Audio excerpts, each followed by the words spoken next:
Hello friends, നമ്മൾ ഇന്ന് പോകാൻ പോകുന്നത് നമ്മുടെ വിഴിഞ്ഞം ഹാർബറിലേക്കാണ്. നമ്മുടെ കേരളത്തിൻ്റെ തെക്കൻ തീരത്തിലേക്ക്. എത്രത്തോളം അങ്ങ് വരെ എത്തിപ്പെടാൻ പറ്റുമെന്ന് അറിയില്ല.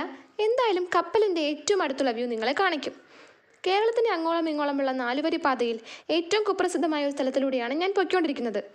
ഈ സ്ഥലത്തെക്കുറിച്ച് അറിയുന്നവർ കമൻ്റ് അടിക്കണേ. അങ്ങനെ നമ്മൾ കേരളത്തിലെ കൂടുതൽ പൈസ ടോൾ ഈടാക്കിയിട്ടുള്ള ടോൾ ഗേറ്റിലൂടെയാണ് ഇപ്പോൾ കടന്നു പോകുന്നത്. പല സ്ഥലത്തും പോലീസിൻ്റെ നിയന്ത്രണമുണ്ട്. അതുകൊണ്ട് നമ്മൾ പോലീസുകാരനോട് തന്നെ വഴി ചോദിച്ചു. നല്ല മനസ്സുള്ള മനുഷ്യൻ കറക്റ്റ് വഴി പറഞ്ഞു തന്നു.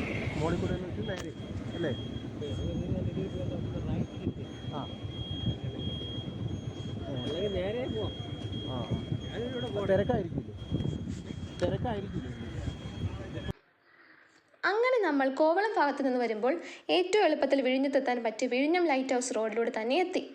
ഈ വഴി നേരെ നമ്മൾ ചെല്ലുന്നത് വിഴിഞ്ഞം ഹാർബർ ബീച്ചിലേക്കാണ്. വിഴിഞ്ഞം പോർട്ട് എന്ന് ഗൂഗിൾ മാപ്പിൽ സെർച്ച് ചെയ്താൽ ഇവിടെ വരെ എത്തും. ഈ കാണുന്നതാണ് പ്രശസ്തമായ സെൻറ്റ് ജോസഫ് ഷ്രൈൻ എന്ന ക്രിസ്ത്യൻ ചർച്ച്. ഇവിടെ കാണാൻ നല്ല ഭംഗിയാണ് കേട്ടോ. ഒരുപാട് ആളുകൾ കപ്പൽ കാണാൻ വേണ്ടി ഇവിടെ എത്തിയിട്ടുണ്ട്. ചില ചാനലുകളും ഇവിടെ വീഡിയോ കവർ ചെയ്യുന്നുണ്ട്. പക്ഷേ ഇവിടെ നിന്ന് നോക്കിയാൽ അങ്ങ് ദൂരെ വിഴിഞ്ഞം ഇൻ്റർനാഷണൽ സീപോർട്ട് കപ്പൽ നങ്കൂരമിട്ടിരിക്കുന്നത് കാണാം. പക്ഷേ നിങ്ങളിങ്ങനെ കാണിച്ചാൽ പോരല്ലോ. നമ്മുടെ ഈ സ്വന്തം നാട്ടിൽ ഒരു കൂറ്റൻ കപ്പൽ വരുമ്പോൾ അതൊന്നും അടുത്ത് കാണാൻ പറ്റിയില്ലെങ്കിൽ അത് മോശമല്ലേ? വിഴിഞ്ഞം തുറമുഖം കേരളത്തിലെ മത്സ്യബന്ധനത്തിന് ഏറ്റവും കൂടുതൽ പ്രാധാന്യം കൊടുക്കുന്ന ഒരു തുറമുഖമാണ്. അതുകൊണ്ട് തന്നെ ധാരാളം മത്സ്യത്തൊഴിലാളികൾ ഇവിടെ ജീവിക്കുന്നുണ്ട്. ഈ തീരം കാണുമ്പോൾ അത് നിങ്ങൾക്ക് മനസ്സിലാകും. അത്രമാത്രം ഫിഷിംഗ് ബോട്ടുകൾ ഇവിടെ നിർത്തിയിട്ടിട്ടുണ്ട്. ഒരുപാട് പേരെടുത്ത് ചോദിച്ചു പറഞ്ഞ് വിഴിഞ്ഞം ഫിഷിംഗ് ഹാർബറിനടുത്തുള്ള ബീച്ചിലേക്ക് എത്തി. ഇവിടെ നിന്നാൽ കപ്പലിൻ്റെ പുറകുവശം കാണാം. കൂടാതെ അവിടെയുള്ള കൂറ്റൻ ക്രെയിനുകളും അതുമായി ബന്ധപ്പെട്ട 1-2 കെട്ടിടങ്ങളും കാണാം. അവിടെ നിന്നും തുറമുഖത്തിലേക്ക് കയറുന്നതിനുള്ള മെയിൻ എൻട്രൻസ് അന്വേഷിച്ച് യാത്ര തിരിച്ചു.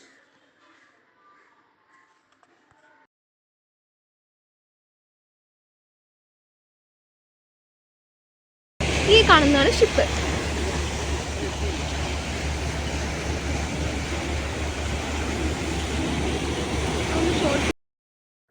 നമുക്ക് പോകേണ്ടത് പ്രശസ്തമായ വിഴിഞ്ഞം മാർക്കറ്റിൻ്റെ ഉള്ളിലൂടെയുള്ള റോഡിലൂടെയാണ്. ഒരു വൻ ജനക്കൂട്ടമാണ് ഇവിടെ ഉള്ളത്. ധാരാളം കച്ചവടക്കാരുണ്ട്. കൂടുതൽ സ്ത്രീകളാണ്. ഒരു മാർക്കറ്റിൻ്റെ തനതായ ശൈലി പുലർത്തുന്നത് വളരെ വിസ്തൃതമായ ഒരു മാർക്കറ്റ്.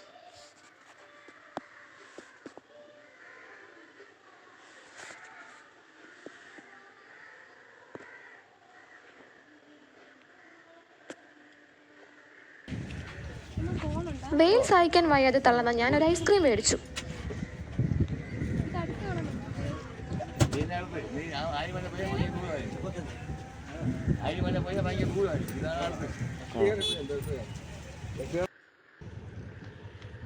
എന്നിട്ട് നമ്മളൊരു ഓട്ടോ മാമനോട് വഴി ചോദിച്ചു.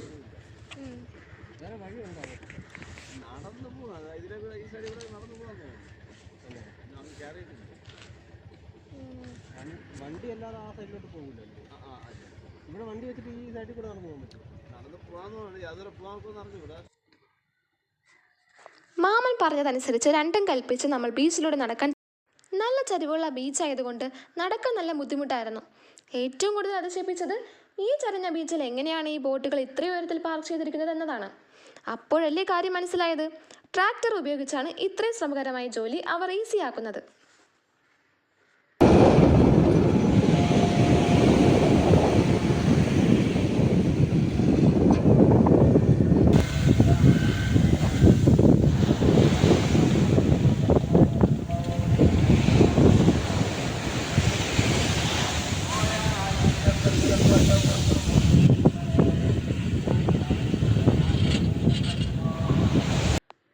ഞങ്ങൾക്ക് അങ്ങോട്ട് പോകാൻ പറ്റുമെന്ന് അറിയത്തില്ല. അതുവരെയാണ് എൻഡിങ് പറഞ്ഞിരിക്കുന്നത്. പക്ഷേ അങ്ങോട്ട് പോകാൻ പറ്റും നോക്കുകയാണ് ഗൈസ്. അങ്ങോട്ട് അധികം ആൾക്കാരൊന്നും പോകുന്നില്ല. ആർക്കും അറിയത്തില്ല അങ്ങോട്ട് വിടുവില്ലേ ഒന്നും. ജസ്റ്റ് നടന്ന് നോക്കുകയാണ്.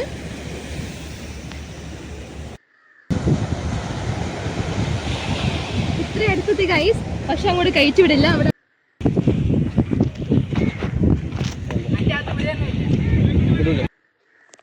കയറ്റി വിടില്ല എന്ന് പറഞ്ഞപ്പോൾ വലിയ നിരാശ തോന്നി. പക്ഷേ അവിടുത്തെ സെക്യൂരിറ്റി ഗാർഡുകൾ പറഞ്ഞു മുക്കോല എന്ന സ്ഥലത്ത് ചെന്നാൽ മെയിൻ എൻട്രൻസ് വഴി അകത്ത് കയറാമെന്ന്.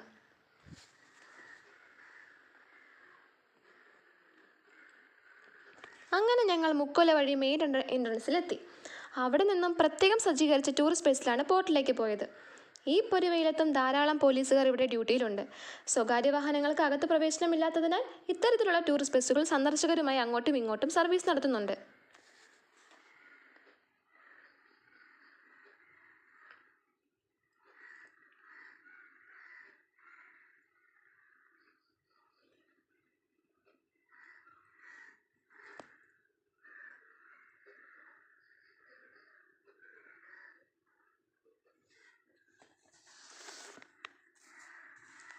അങ്ങനെ വളരെ കഷ്ടപ്പെട്ട് നമ്മൾ പോർട്ടിൻ്റെ മെയിൻ ഗേറ്റിലെത്തി.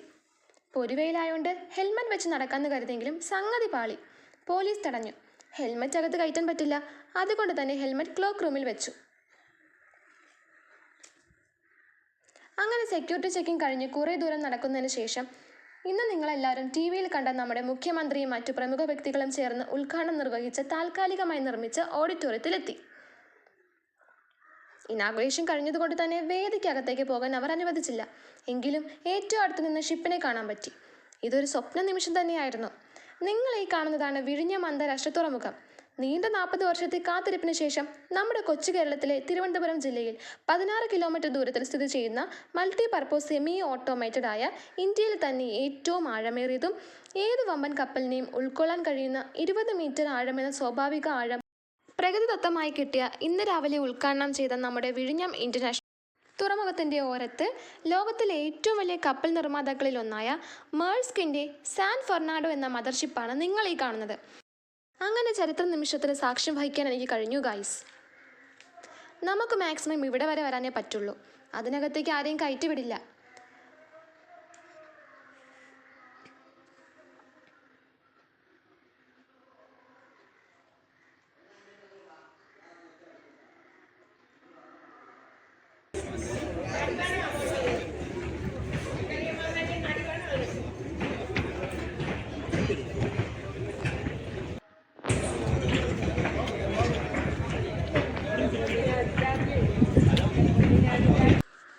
അങ്ങനെ ഇതുവരെ എത്താൻ കഴിഞ്ഞ സന്തോഷത്തിൽ നമ്മൾ ഇവിടെ നിന്ന് തിരിച്ചു നടക്കുകയാണ്.